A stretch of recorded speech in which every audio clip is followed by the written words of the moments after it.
Wasn't running down to the grocery store, was it? No, there wasn't no grocery store to run to. But there was a store in town, which Dad traded that a lot.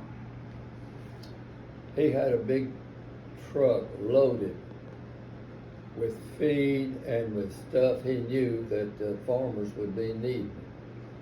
And once a week,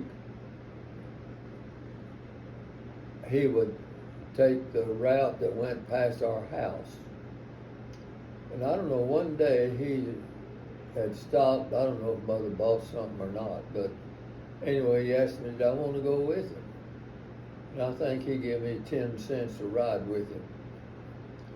And he'd go to the house. He knew the house where to stop. If the people wasn't there, he'd honk his horn. They'd come running.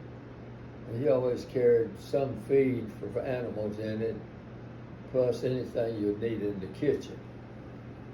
And I remember in summertime when the watermelons were ripe, he would get a watermelon from one of the guys, and we'd break it and eat it. Mm. And he had a candy in a box in the front seat, which I'd slip a piece out every time his back was turned. Oh, Lord, I forgot all of that stuff. Oh, me. Only one time did I ever get lost. It was before we moved in the place where Grandpa was. We lived another road over. And we would cut through the woods to Grandpa's when we'd go to see him. And this was one Sunday. We went to church. And if I remember correct, after church, we all went to Grandma and Grandpa's there. And after we got through eating, we decided we'd cut through the woods to this other boy's house and play with them, because several of the kids were meeting there that evening, I knew. And they lived back off the highway about a mile. And Raymond and I went over there, played a while. We got ready to come back. I said, hey, it's no use to go that way. We had to take you back up on the main highway.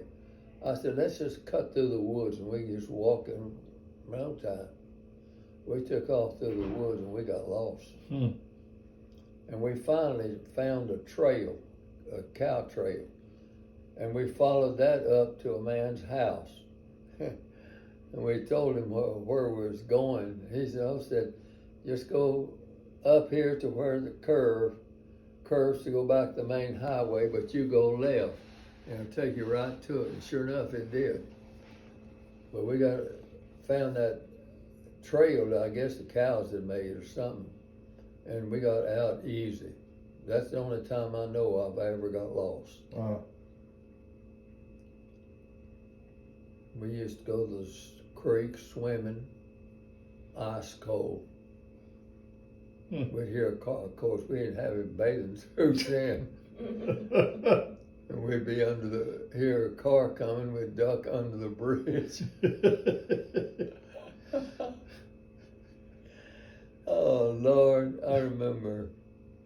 Yeah, well, I wasn't in on this, but Lloyd, you didn't know him. Yep, Lloyd Coulter. Yeah, didn't he? He came through one time in Buna.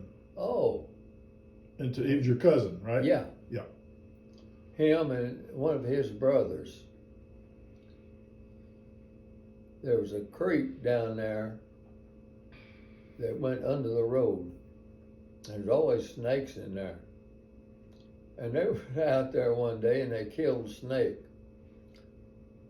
And they took, and one of them got on one side of the road with the end of a string tied around that snake. And the other got on the other end. And when they'd see a car coming, get close, he'd start pulling that snake and the other would start running off it.